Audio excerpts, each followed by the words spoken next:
মধ্যে বলেন লা ইয়ানালাল্লাহু লুহুমুহা ওয়ালা দিমাউহা ওয়ালাকিন ইয়ানালুহুত তাকওয়া মিনকুম।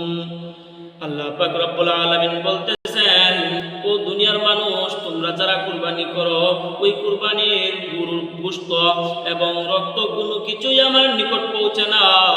একমাত্র শুধু তোমাদের অন্তরের যে তাকওয়া, ওই তাকওয়াটা শুধু একমাত্র আমি মাওলার কাছে পৌঁছে। ও মেরে মুহতারাম ভাইও, আল্লাহ পাক রব্বুল আলামিন যাদেরকে সামর্থ্য দিয়েছেন কুরবানি করার, আপনারা কুরবানি করবেন। ওই কুরবানির দিন কুরবানির পশুটাকে যখন আপনার আহলিয়া, যখন কোনো বোন কোনো মা ওই জানালা দিয়ে তাকাইয়া ওই কুরবানির পশুটাকে দেখে, কুরবানির পশুটা দেখে আর ইসমাইলের কথা ভাবে যে হযরত হাজরা আলাইহিস সালাতু ওয়াস সালাম হযরত ইসমাঈল আলাইহিস সালাতু ওয়াস সালামকে কত সুন্দর কইরা তেল মালিশ কইরা হযরত ইব্রাহিম আলাইহিস সালাতু ওয়াস সালামের হাতে তুলে দিয়েছে কুরবানির জন্য। যদি কোনো মা ওই কুরবানির পশুটাকে এইভাবে তেল মালিশ করিয়া যতন করিয়া তার স্বামীর হাতে কুরবানির জন্য তার স্বামীর হাতে তুলে দেয়, তো ওই মহিলা হাসরের ময়দানের মধ্যে হযরত ইসমাঈল আলাইহিস সালাতু ওয়াস সালামের গাড়ি দিয়া জান্নাতের মধ্যে পৌঁছে যাবে। বলেন না সুবহানাল্লাহ।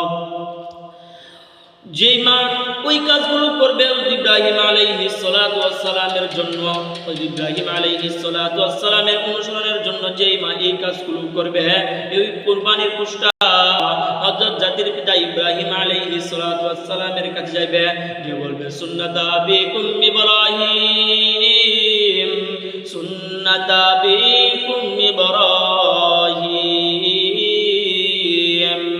ও ইব্রাহিম, তোমার উম্মতের দলেরা আমাকে সুন্নত হিসেবে কুরবানি করেছে, যেই পশুটাকে আপনি কুরবানি করবেন ওই কুরবানির পশুটা হাসরের দিন আপনার জন্য সুপারিশ করবে। ও মেরে মোহতারাম ভাইও, দেখবেন কিছু কিছু কুরবানির পশু আছে মালিকের বাড়িতে বৈশা বৈশা চোখের পানি ফেলাই কাঁদে, মালিককে ডেকে ডেকে বলে, ও গো মালিক, আপনি আমাকে কুরবানির জন্য কবুল করেছেন, এই জন্য আপনার নিকট লাখো শুকরিয়া আদায় করছি গো মালিক, যে আপনি আমার মতো এই গরুকে কুরবানির জন্য কবুল করেছেন। দেখবেন কুরবানির পর্বে এমন অনেক গরু আছে যে গরু হাটে নেওয়া হয়, গরুগুলো মারা যায়। কুরবানির আগে ওই মন গরু আছে অনেকগুলো মারা যায়, ওই গরুগুলোকে আল্লাহ পাক রব্বুল আলামিন কুরবানির জন্য কবুল করেন নাই।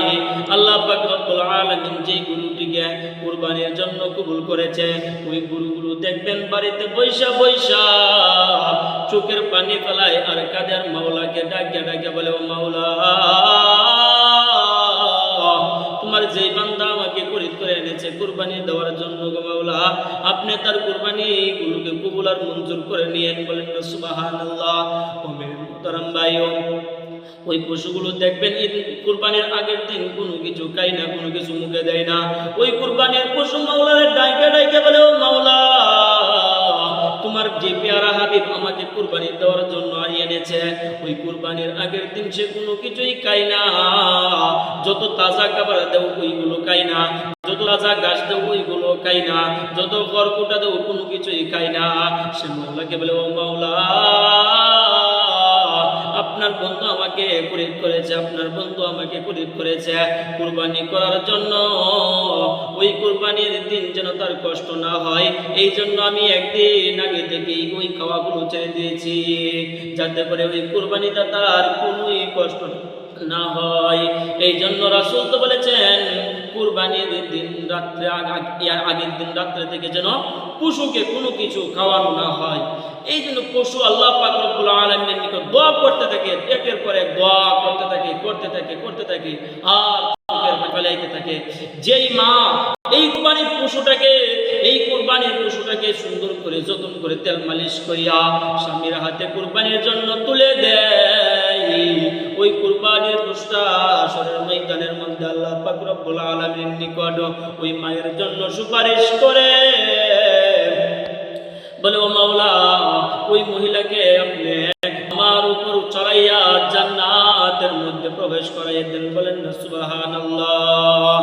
আল্লাহ পাক রব্বুল আলামিন তখন ওই কুরবানি দাতার কুরবানিটাকে কবুল করে নেন। এই জন্য আমরা যারা কুরবানি দিল থেকে একবারে খালেস নিয়তে আল্লাহর জন্য কুরবানি দেব। ঠিক আছে, ইনশাআল্লাহ আমরা আল্লাহর জন্য খাঁটি নিয়তে খাঁটি দিলে আল্লাহর জন্য কুরবানি করব। আল্লাহ পাক রব্বুল আলামিন আমাদের সকলকে বোঝার মতো তৌফিক দান করুন। ওয়া আখিরু দাওয়ানা আলহামদুলিল্লাহি রাব্বিল আলামিন।